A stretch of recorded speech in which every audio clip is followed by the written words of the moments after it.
Am I the idiot for stringing my friend along? I'll do my best to keep things relatively short. I, 26, female, have known my friend Mark, 27, male, for the past few years. He's a great guy, well-mannered, decent-looking, and smart. We also have plenty of shared interests. Mark has made it no secret that he is romantically interested in me. Every few months, he will ask me out, which I usually decline, or agree to go as a friends, but I still get to hang out with him pretty often when all our friends get together. In January, he did ask me out, and it was the first time I agreed to go out with him on an official date. We had a pretty good time, and we went on sporadic dates until around the end of February when I decided to break things off. I told him that we would, of course, remain friends, and while he did agree to this, I could tell that he was upset. Flash forward to April, and things have been wild for me. I was moving to a new apartment to be closer to my place of work, so I asked Mark to help me move my stuff. He, of course, agreed and even set up new shelves and my desk for me. In May, I had to attend some out-of-town work-related event, and Mark agreed to drive me and stayed with me when I asked him to. Aside from these things, I've also been asking him for small favors from time to time, such as proofreading my work or complaining to him about something bothering me. Recently, Mark has asked me out again, and I declined but told him that maybe at some point we could start dating again. When I spoke with my friend Sarah, 27, female, about this, she said that I was being cruel and suggested that I should either stop asking him for favors or agree to go out with him. I told her that he was always happy to help, but she said that didn't make it right. So I'm asking, am I the idiot? Edit, for those wondering, I also do favors for Mark. I've cooked and cleaned for him when he was ill last month, and I also give him advice whenever he asks. Not to mention, I gave him a really nice gift for his birthday this year. Update. After talking to some of my friends and reading most of the comments, I have decided that I will have a conversation with Mark and will explicitly tell him how I don't think we'll be in a romantic relationship, and it's entirely his own decision and choice to pursue someone else and decide what to do with our friendship. Update 2. For those wondering, I gave him a watch for his birthday. I had my chat with Mark, and wow, that was a lot to unpack. I told him that while I value our friendship and enjoy spending time together, I do not see a romantic future between us.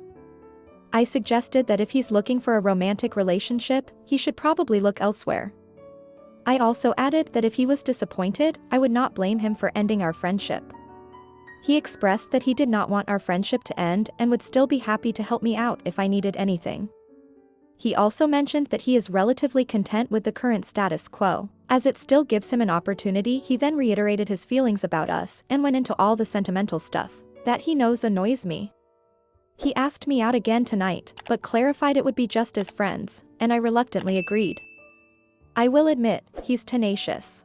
I also spoke with Sarah, and she told me that at this stage, it's on him. I thought that he would be sad about the conversation, but he was fine. I'd also like to add that neither of us has seen anyone since we dated in earlier this year, and Mark interprets that very positively. In his own words. Update 3, I will be meeting up with Mark a little later. I asked that a few of our other friends tag along to make it less awkward. If I had not made it clear earlier, I also do nice things for him. 1. In March he was pretty ill, so I cooked and cleaned for him for a little more than a week. 2. I've shared my notes with him while he was in his master's program and helped him study for exams. 3.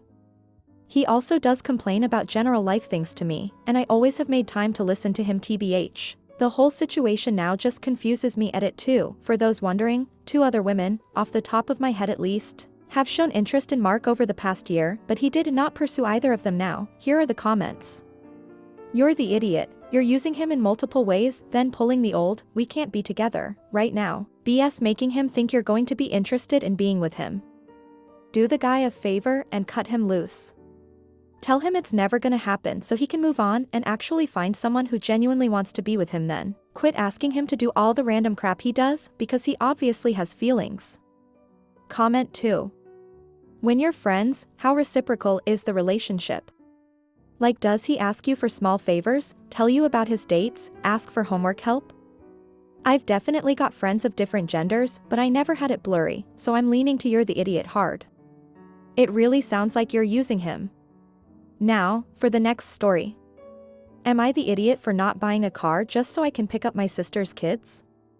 During the summers my sister has a hard time childcare since she's a single mom and her kids' summer camp only goes until 5 p.m. Since I'm the only one in the family that doesn't work, she asked me to pick up and watch her kids for an hour, until she gets home around 6 p.m. I didn't feel like I had a choice as my mom guilted me into it, so I agreed. Yesterday my car crapped out. It wasn't worth it to fix it.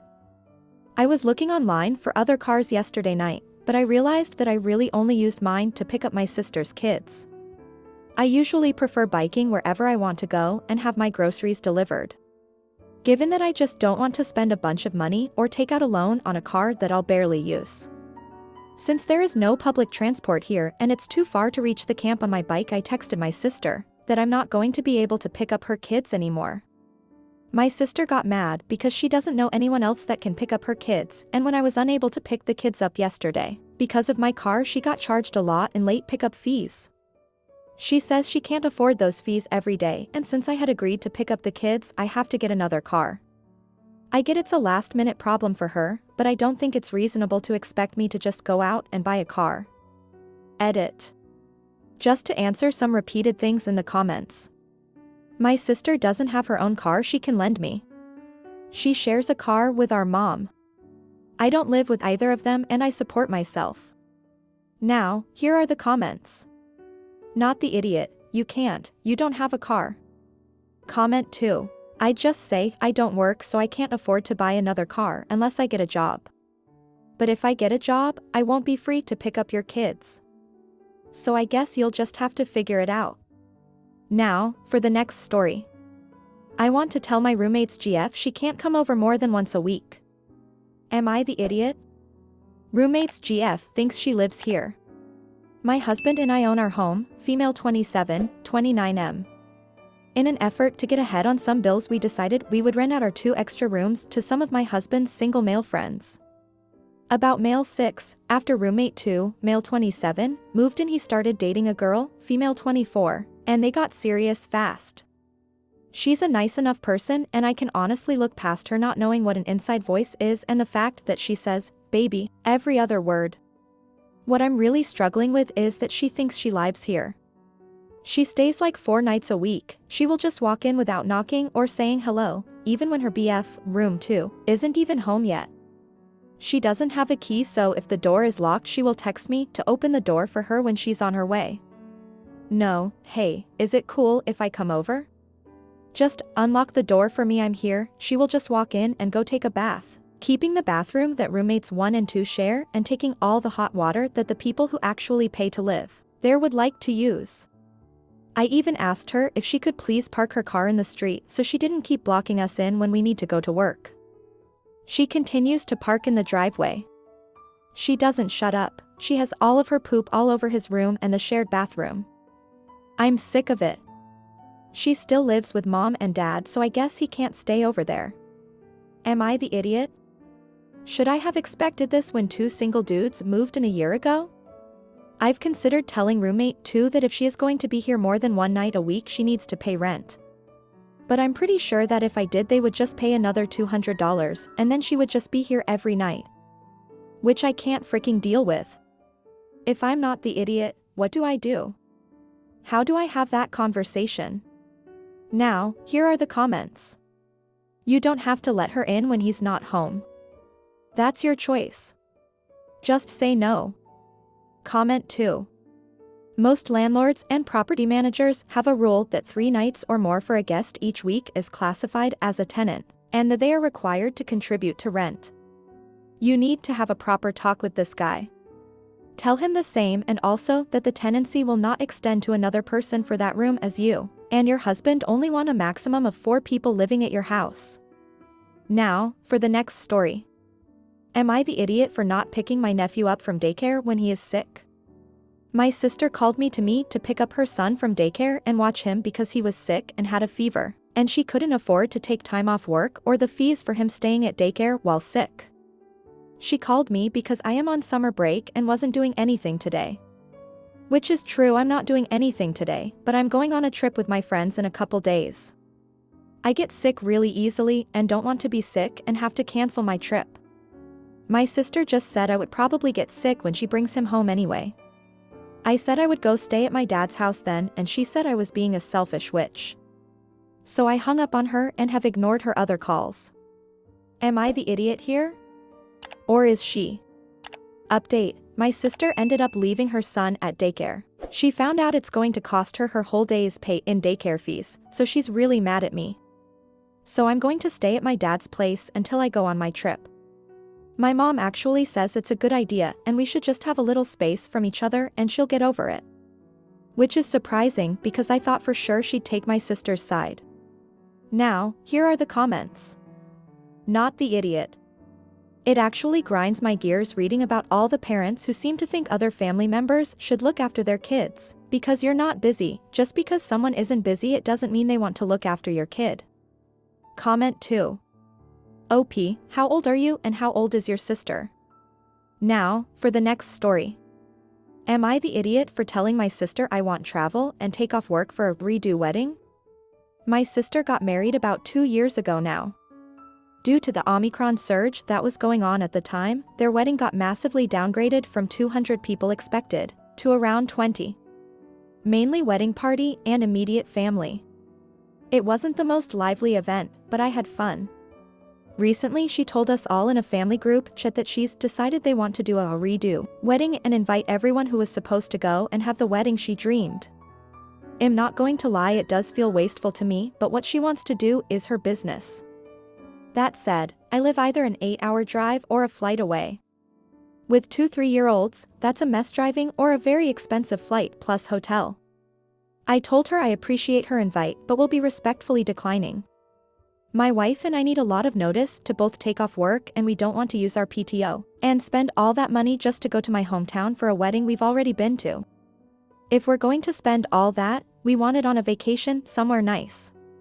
She got really mad at me saying I'm her only sibling so need to be there, said she wanted my twins, 1 boy, 1 girl, as flower and ring bearer. I told her that was a nice thought, but that's just not how things worked out. She had a lovely wedding and should be happy about that. She keeps calling me a jerk because when we got married we had 300 people, my wife has a large family and they paid. My dad thinks it seems like a waste of money but says I should suck it up. My mom always wanted a grand affair for her only daughter's wedding, so she's also really begging me to commit to it. My wife and I think it's just a waste though and don't want to do it. Are we AHs? Now, here are the comments. Not the idiot, I understand why she wants a redo, but sometimes it's better to accept reality. She doesn't seem to be living in the real world where people have commitments, limited work leave, limited finances and going to prioritize her redo in the same way as the actual wedding. Comment 2. Super not the idiot OP. I'd also like to point out she's asking you to bring 2 toddlers on a long journey. Then proceed to put them in a long ceremony in uncomfy dress-up clothes. Tell them they have to do something where all these people will be staring at them, where they have to be quiet and stand still some more. All after being pulled out of their daily routines, which is certainly the perfect recipe for a meltdown. And she expects you to not only pay for the privilege with your time and money, but to have a big smile about it? No thanks. If you liked this video, you'll probably like these too. Also, while you're here, please consider subscribing. It's your support that keeps this channel alive and allows me to make better and longer videos. Have a great day.